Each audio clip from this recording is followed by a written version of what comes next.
Les derniers jours de l'été 2014. Le téléphone de Jennifer Lawrence se bloque soudainement. Les appels n'arrêtent pas, les messages s'enchaînent. Alors qu'elle essaie de comprendre ce qui se passe, elle se rend compte que tout le monde lui dit la même chose. Ne regarde pas Internet. Mais la curiosité l'emporte. Elle ouvre Twitter et en quelques secondes, tout change. Son propre nom, tendance mondiale. Mais la raison n'est pas un film, ce n'est pas une récompense. C'est une photo que personne n'aurait jamais dû voir. Une photo qu'elle a prise elle-même, des années plus tôt. Et désormais, elle est sur l'écran de millions de personnes. En quelques secondes, tout contrôle disparaît. Parce que dès qu'Internet a vu quelque chose, il est impossible de le reprendre. Et à cet instant, on comprend que cela ne lui est pas arrivé qu'à elle. Des dizaines de célébrités à Hollywood basculent en même temps dans le même cauchemar. Des moments privés, des images personnelles, tout ce qui n'aurait jamais dû être partagé est désormais exposé à tout le monde. Avant même que 2 jours ne passent, des milliers de sites sont remplis de ces images. Et certaines personnes ne supportent pas cette pression. Mais la partie la plus troublante de l'histoire est la suivante. Il n'y a pas derrière cela un grand groupe de hackers. Il n'y a pas d'organisation gigantesque. Seulement quelques personnes. Une méthode simple et une seule erreur. Alors comment ces gens en sont-ils arrivés là? Et pourquoi ont-ils soudainement déversé tout ce qu'ils avaient au monde entier?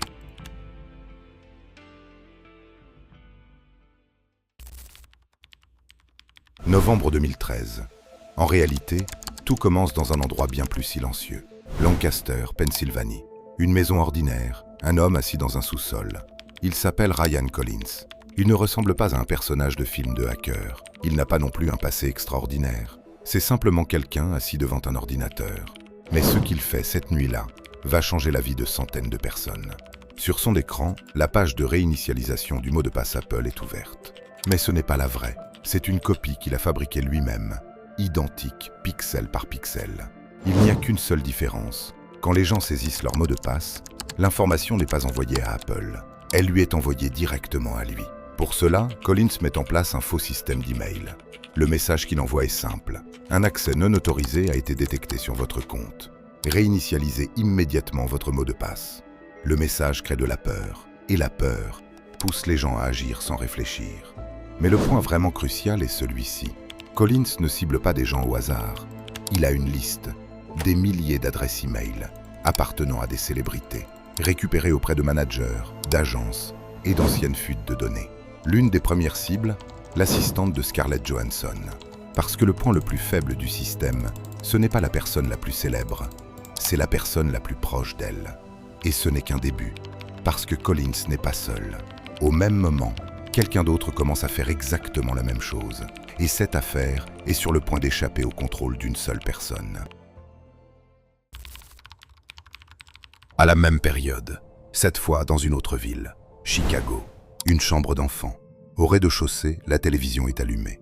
Sa famille ne se doute de rien, mais à l'étage, toute autre chose se passe. Edward Mertick est devant son ordinateur, et lui va un peu plus loin que Collins. Il ne se contente pas d'envoyer de faux emails. Il utilise le timing. Chaque message qu'il envoie ne ressemble pas à une coïncidence.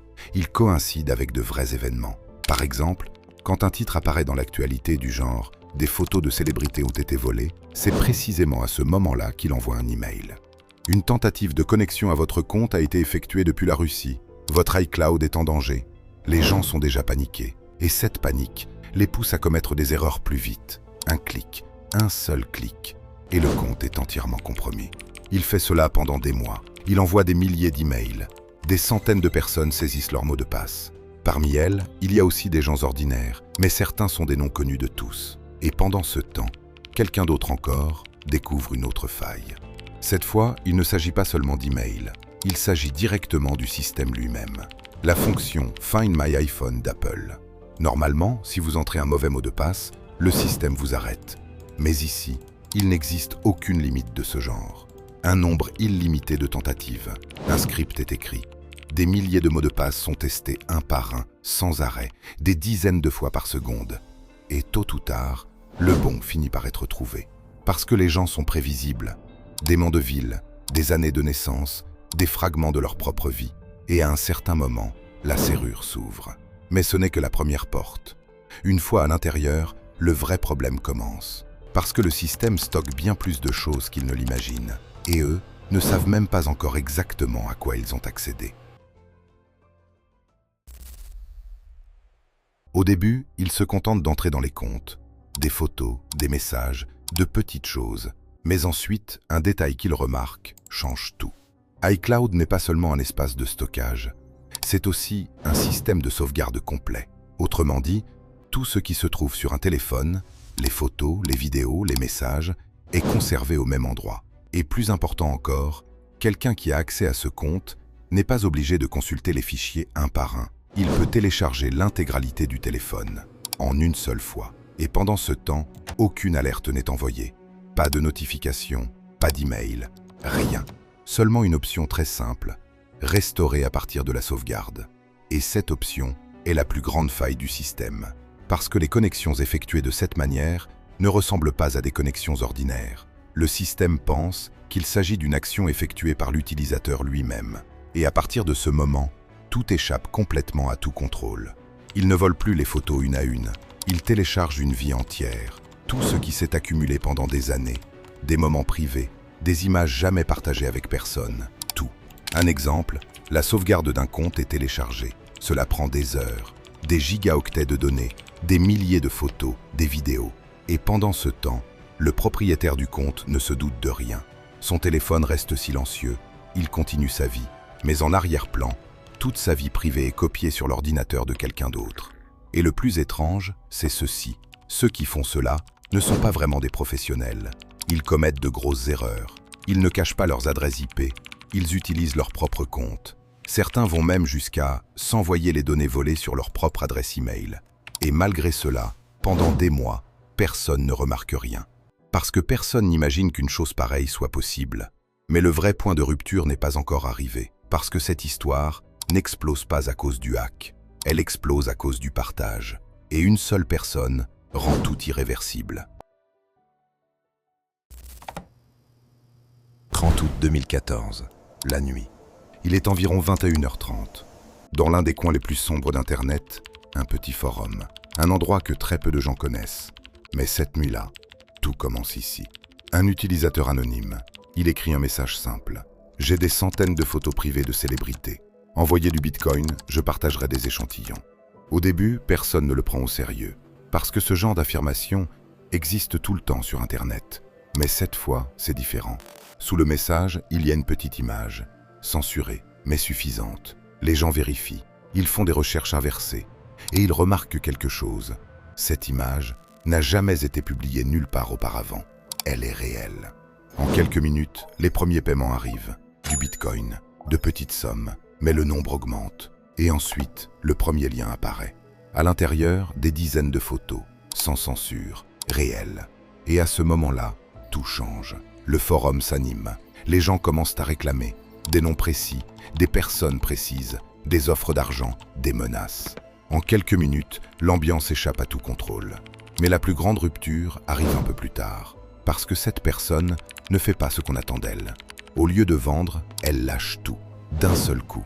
Des centaines de photos, des dizaines de célébrités, un fichier chiffré. Et ce fichier tombe entre de mauvaises mains. Parce que quelques minutes plus tard, le même contenu est mis en ligne ailleurs, cette fois gratuitement, ouvert à tous. Et à partir de là, il n'y a plus de retour possible. Parce qu'à cet instant précis, ce n'est plus seulement une fuite, c'est une explosion. Une réaction en chaîne qui se répand sur tout Internet. Et personne ne peut l'arrêter. Au moment de la première publication, personne ne comprend encore à quel point cela va devenir énorme.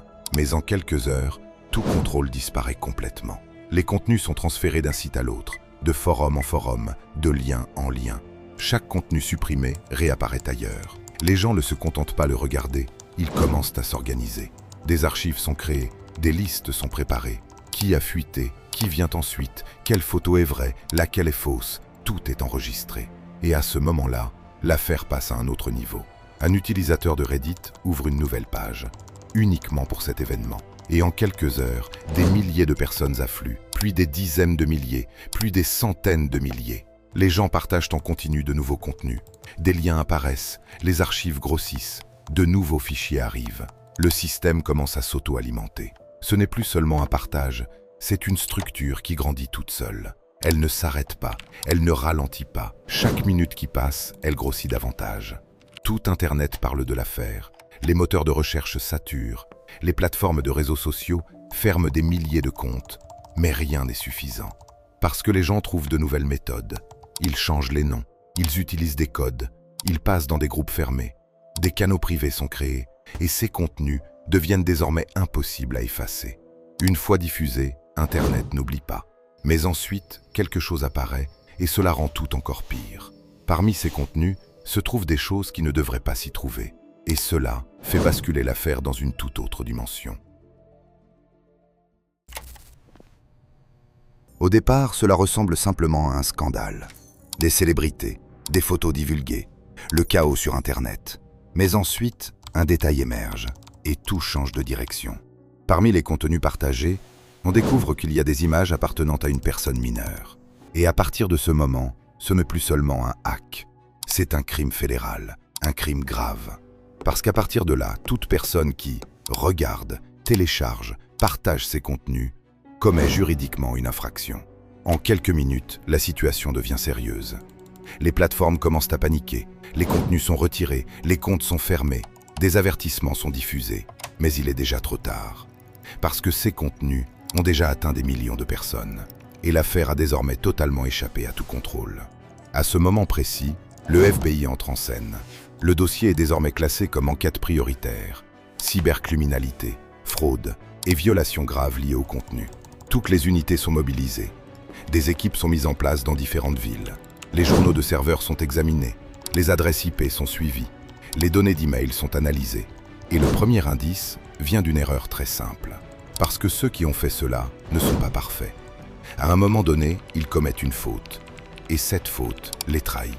Une adresse IP, une connexion Internet ordinaire. Et cette trace mène directement jusqu'à une maison. Pour la première fois dans cette histoire, il y a un nom. Une vraie personne, une vraie adresse. Et à partir de là, la chasse commence. Il ne s'agit plus seulement d'un événement. Il s'agit désormais d'une enquête. Et cette enquête avance rapidement. Le FBI progresse à partir d'une seule trace. Une adresse IP, une connexion ordinaire. Mais elle appartient à la bonne personne. On frappe à la porte. Et tout s'arrête d'un coup. Quand ils entrent, ils ne trouvent pas un hacker professionnel. Juste un homme ordinaire, assis devant un ordinateur. Mais ce qui est affiché sur son écran explique tout. Plusieurs comptes iCloud, des sessions ouvertes, des données téléchargées, des dossiers, chacun lié à un nom différent. Des centaines de photos, des milliers de fichiers. Et tout est soigneusement rangé. L'historique du navigateur est examiné. Le même site a été consulté encore et encore. Avec différents comptes, avec différents mots de passe. Tout est enregistré. Et la plus grande erreur, c'est que tout a été conservé. Quand on lui demande, sa réponse est très simple. « Je voulais juste regarder. » C'est tout. Mais pendant ce temps, des opérations commencent aussi dans d'autres villes. D'autres maisons, d'autres ordinateurs. Et la même méthode. De faux emails, des mots de passe volés, des vies téléchargées. Certains se montrent plus prudents. Ils utilisent un VPN, des appareils différents. Mais malgré tout, ils commettent encore des erreurs. Parce que le facteur humain laisse toujours une trace. Et ces traces commencent peu à peu à se rejoindre. Chaque personne arrêtée mène à une autre. Des liens apparaissent et le tableau se précise. Ce n'était pas l'œuvre d'une seule personne, mais de plusieurs, utilisant la même méthode, ayant découvert la même faille et commettant la même erreur. Et maintenant, ils sont retrouvés un par un. Mais la question reste toujours la même. Qui est la personne qui a lancé quelque chose d'aussi énorme? Et pourquoi a-t-elle tout déversé d'un seul coup?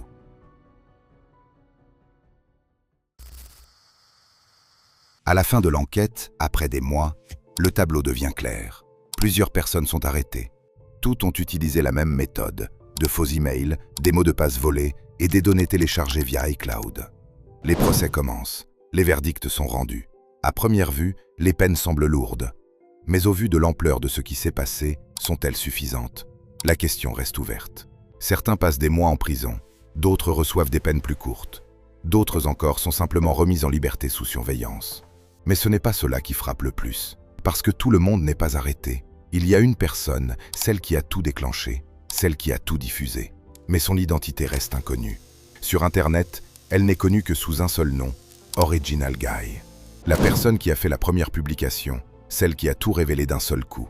Selon le FBI, elle ne fait pas partie des personnes arrêtées. Elle vient d'ailleurs, probablement pas de ceux qui ont collecté les données, mais de quelqu'un qui les a récupérées plus tard. Et ensuite, elle libère tout, plus disparaît sans laisser de traces. Une seule chose reste derrière elle, une empreinte numérique vide et un compte intact, avec une certaine somme d'argent dessus, immobile depuis des années, réclamée par personne. Et cette personne n'est jamais retrouvée. Mais l'histoire ne s'arrête pas là, parce que le véritable impact apparaît après les arrestations. Cet événement ne change pas seulement quelques individus, il change tout le système. Et ceux qui sont le plus touchés sont les personnes au centre même de cette affaire, les victimes. Le plus grand impact de cette affaire ne se trouve pas dans les salles d'audience, il se trouve dans la vie des gens. Jennifer Lawrence disparaît pendant plusieurs jours, des tournages prévus sont annulés, les interviews sont suspendues, son téléphone n'arrête pas de sonner, la presse, les agences, toujours les mêmes questions. Mais le plus difficile, ce ne sont pas les caméras, c'est ce qu'elle a vécu. D'un seul coup, elle a l'impression que tout contrôle lui a été retiré. Quelque chose qui lui appartenait ne lui appartient plus. Dans une interview donnée plus tard, elle le décrit ainsi. C'est difficile à décrire. C'est comme si on t'avait déshabillé au milieu d'un stade devant tout le monde. Mais ce stade, c'est le monde entier. Et ça ne s'arrête jamais. Et ce n'est pas quelque chose qu'elle a été la seule à vivre. La même situation s'applique à des dizaines de personnes. Même si les photos sont supprimées, elles ne le sont jamais vraiment. Sur différents sites, sur différentes plateformes, dans différents pays, elles restent toujours quelque part. Et cela signifie ceci. Chaque nouveau jour ressemble à la répétition du même événement. Pas une seule fois, mais encore et encore. C'est pourquoi certaines personnes ne supportent pas cette pression. Elles se replient sur elles-mêmes, s'éloignent de la vie sociale. Certaines quittent leur métier, d'autres subissent des conséquences bien plus lourdes. Cet événement n'est pas seulement une fuite de données, c'est un traumatisme, un impact qui ne disparaît pas pendant longtemps. Mais ces effets ne sont pas seulement individuels. Les entreprises aussi sont touchées, et une entreprise en particulier subit une pression immense, Apple. Parce que tout le monde pose la même question. Comment cela a-t-il pu arriver? Et pourquoi cela n'a-t-il pas pu être arrêté? Après l'explosion du scandale, tous les regards se tournent vers un seul endroit, Apple. Parce que tout le monde pense la même chose. Comment quelque chose d'aussi énorme a-t-il pu ne pas être détecté? L'entreprise publie sa première déclaration. iCloud n'a pas été piraté. Techniquement, c'est vrai, mais ce n'est pas suffisant. Parce que ce que les gens voient, c'est ceci. Des comptes ont été ouverts, des données ont été prises, et personne ne l'a remarqué. Et c'est là que se trouve le vrai problème. Le système n'a pas été brisé, il a été trompé. Et cette différence est essentielle. Parce qu'après cet événement, tout change. Le système de sécurité est entièrement repensé. Les tentatives de mots de passe sont limitées. Quand il y a trop d'essais, le compte est verrouillé. La double authentification devient obligatoire. Des alertes sont envoyées lors de connexions depuis de nouveaux appareils. Les téléchargements de sauvegarde déclenchent des notifications. Autrement dit, ce qui autrefois était invisible devient désormais visible. Mais ces changements arrivent après l'événement. Autrement dit, après que les dégâts ont déjà été causés. Et cet événement ne touche pas seulement Apple, il touche tout Internet. Parce que pour la première fois, les gens réalisent ceci. Le cloud n'est pas sûr. Aucun système n'est totalement sûr. Et après cet événement, les attaques similaires commencent à se multiplier. Des plateformes différentes, des entreprises différentes, mais la même méthode, de faux emails, l'erreur humaine et les failles de sécurité. Avec le temps, ces méthodes deviennent accessibles à tout le monde. Des outils prêts à l'emploi, des logiciels vendus, des guides expliqués étape par étape. Autrement dit, cet événement ne se termine jamais vraiment. Il change seulement de forme, et il devient quelque chose de plus grand, une industrie. Mais la question la plus importante reste toujours la même. Si quelques personnes ordinaires peuvent provoquer un impact d'une telle ampleur, que peuvent faire de vrais professionnels? Et plus important encore, sont-ils déjà en train de le faire? C'est tout pour cette semaine. Si l'histoire t'a plu, tu peux aimer la vidéo et t'abonner à la chaîne pour ne pas manquer la suite. À la prochaine vidéo.